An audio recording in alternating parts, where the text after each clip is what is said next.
Good morning and welcome to Sunday School at Second Baptist Church.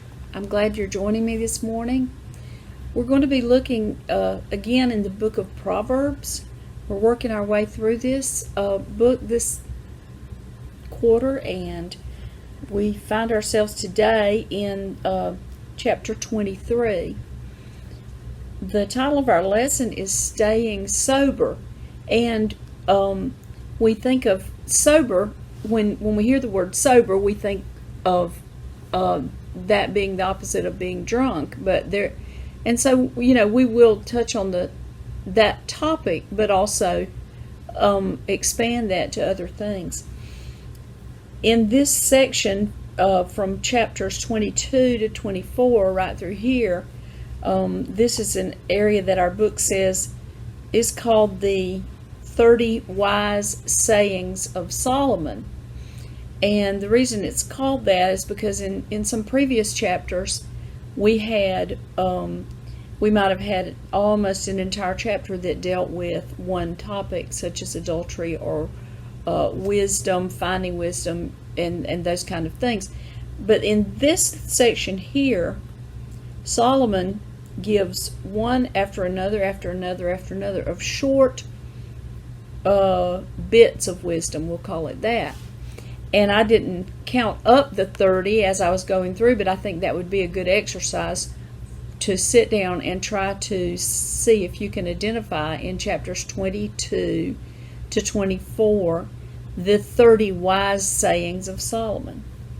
And of course, as we have said previously, the wisdom that came to Solomon came from God. It was not Solomon's wisdom, it was God's wisdom.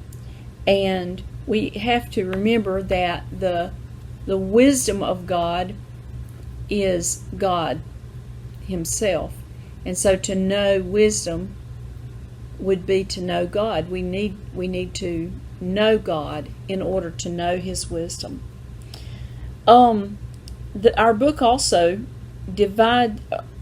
mentions four things that Solomon's teachings fall into. They are comprehensive, soul-searching, practical, and personal. By comprehensive, the author of the lesson is talking about how they cover a wide range of topics. I think of comprehensive as covering everything.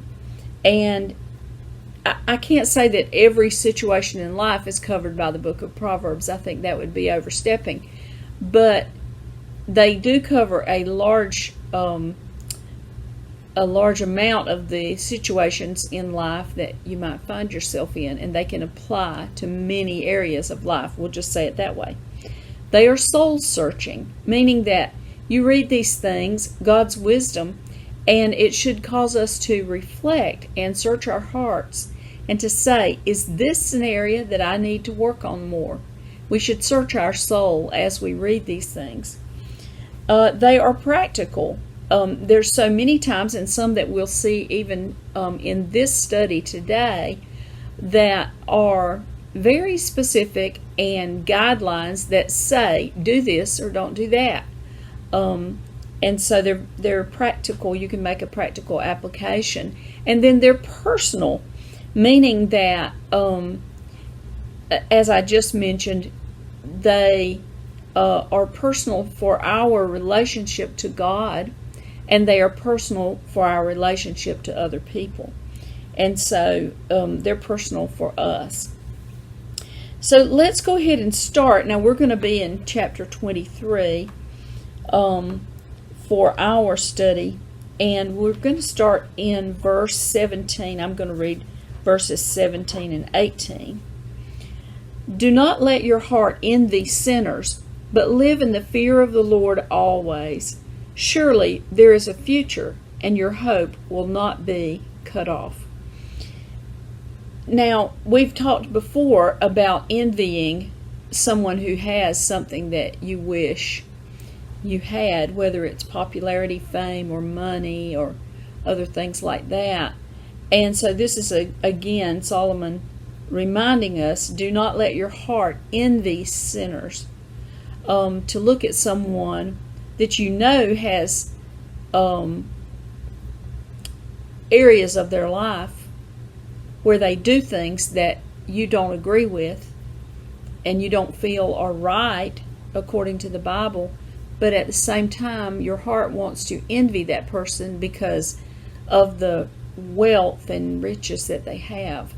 And so we do. I mean, that's human nature, and we have to be very careful not to envy those people that we see when there are obvious things there.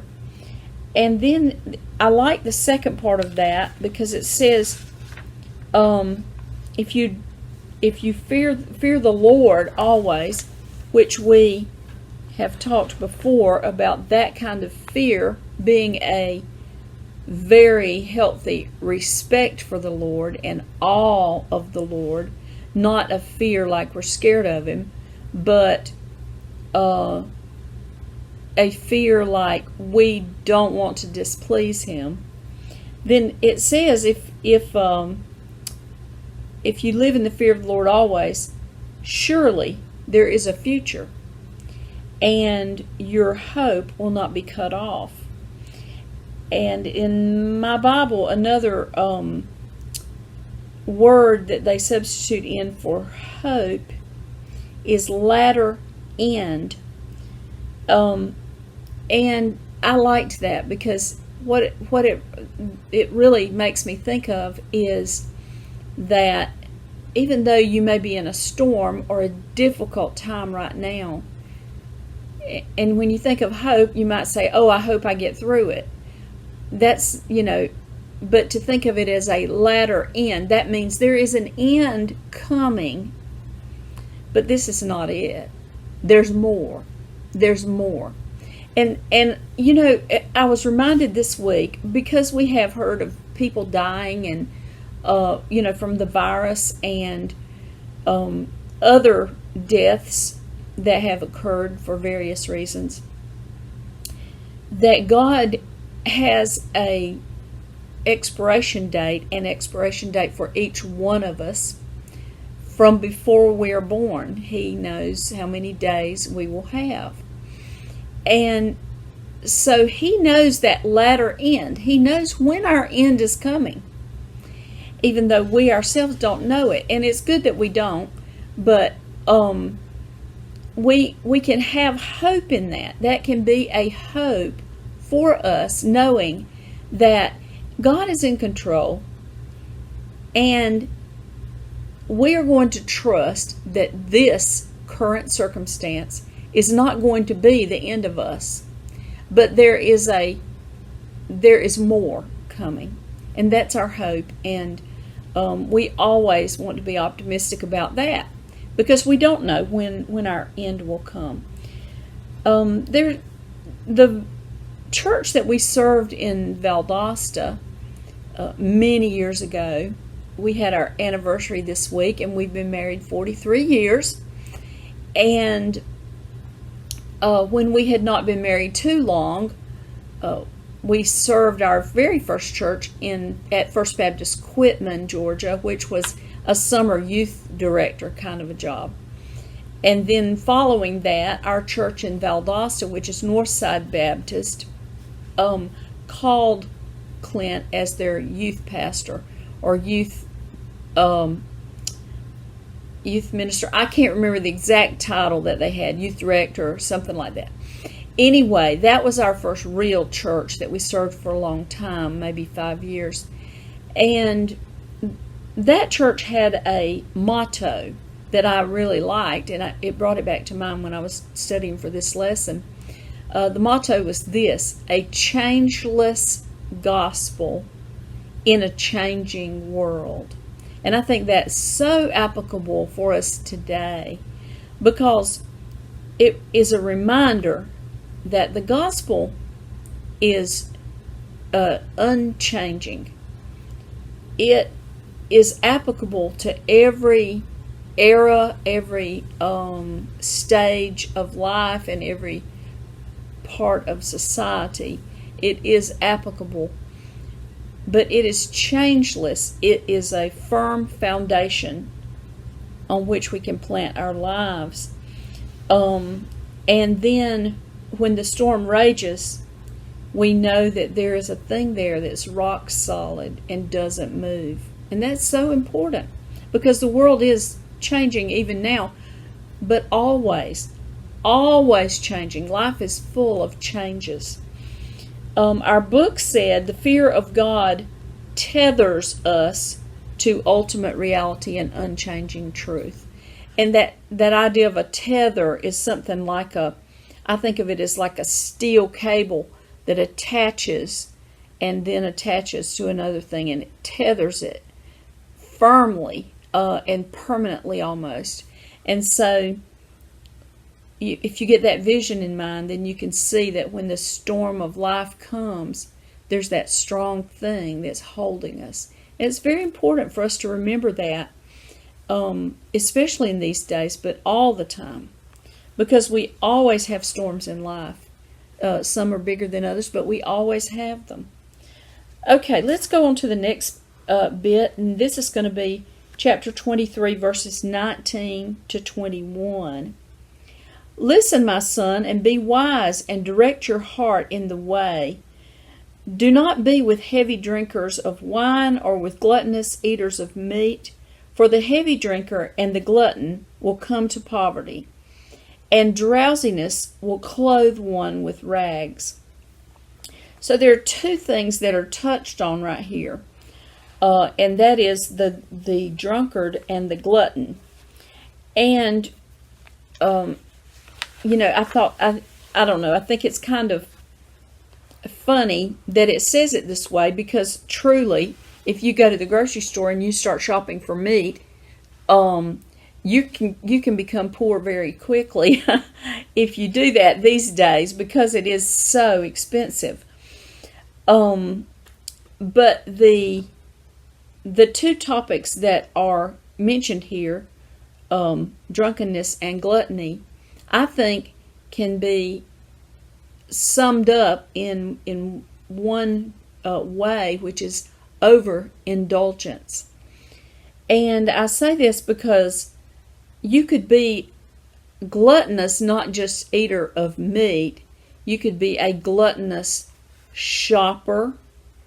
You could be a gluttonous collector of whatever, let's say, fishing lures.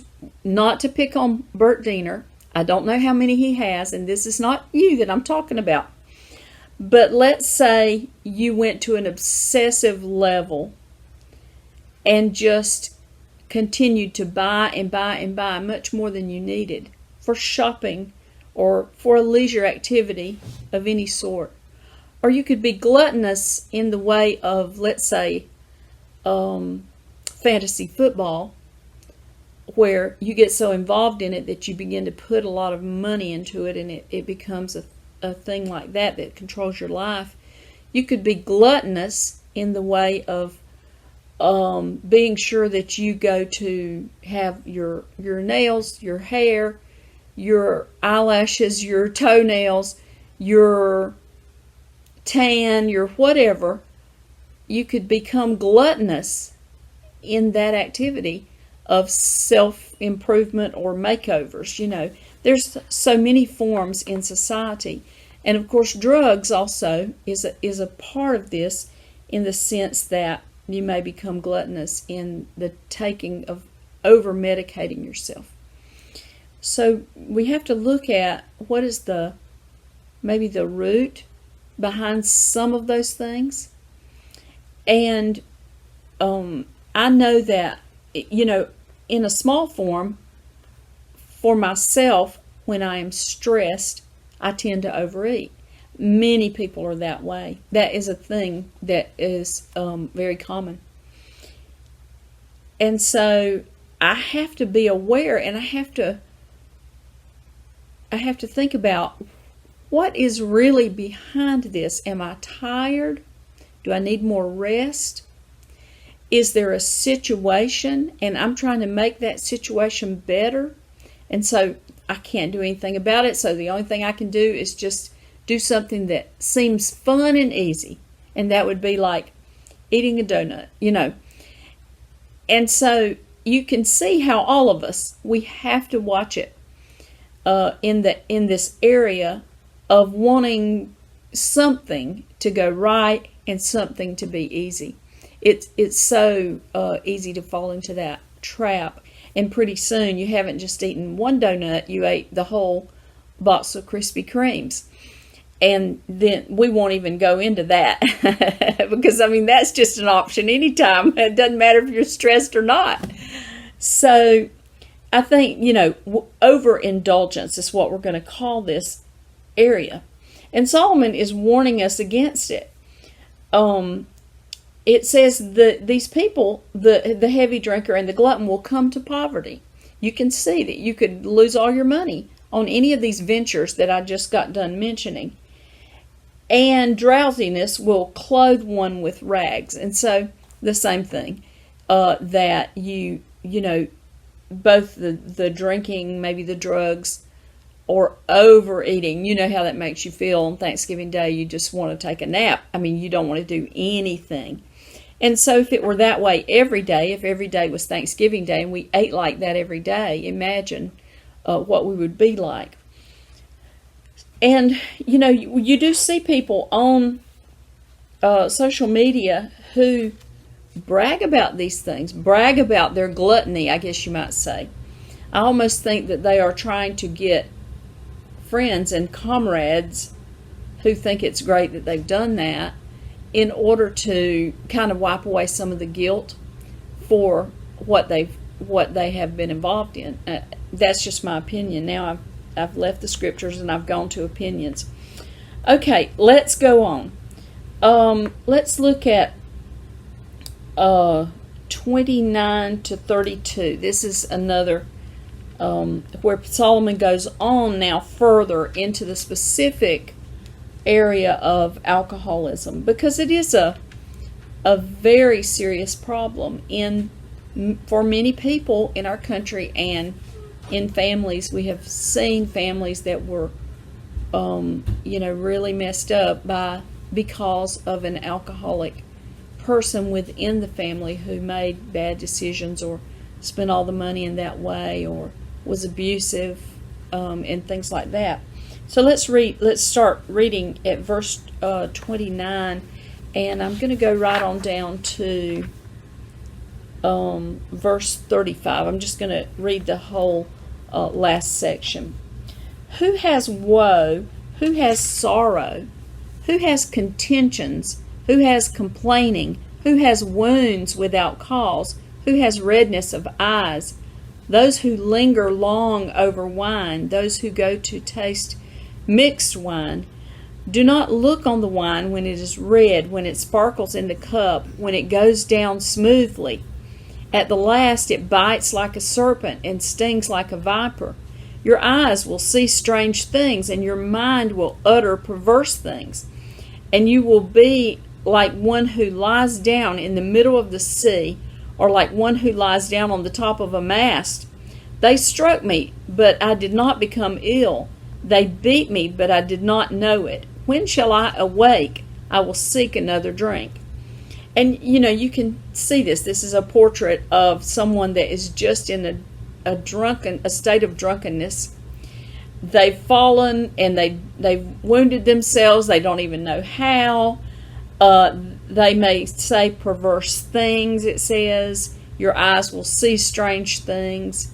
This could be from alcohol, it could be from drugs or something like that. And then it says, when I wake up, I'm going to just wake up, get myself awake so that I can get another drink. And that, that happens so often. And, that is how it happens, that someone becomes addicted to these things. In our society, drinking alcohol particularly is portrayed as being a cool thing to do. You see advertisements for it, and not only advertisements for it, but every program, practically every movie, anything that comes on the television has somewhere in it is going to have people drinking alcohol, and it's portrayed as being the cool thing to do, or that everybody does it. And we have to think about that, because that works on our minds. And gradually we begin to accept that, okay, everybody does it. But the truth is, not everybody does it, and there are some reasons not to drink at all, maybe. For us, that's our decision in our family, that we don't drink. We made that decision a long, long time ago because we were in ministry, and we felt like people are going to look at us and the things that we choose to do, not only whether we drink or not, but how we dress and how we talk and our attitudes and everything else. And we did not want to be an influence on someone, especially a young person, as we were youth ministers back in the day. So we did not want to influence a young person to go in that direction. And so that was our choice. And we're happy with the choice that we made on that. But it is something for us to be serious about and to be sober-minded when we think about overindulgence of any sort. And not only with eating and drinking, but in other ways as well in our lives. On the issue of drinking of alcohol, I remembered that, so many times in Africa, as we went way out into the bush, we would come into a small village, and you could see the evidence of a large area where they would sit and drink homemade alcohol. And in some places, the alcoholism was very bad, to the point that they would use the majority of the crop that they grew, the grain that they grew that was supposed to sustain the family for the year, would get turned into alcohol so that they could just drink more. And the children may be malnourished because mother and daddy are not only preparing food, but there's not food because it's been turned into alcohol. And we saw that pretty frequently as we went out, into areas. And it's very sad to think that something like that can destroy.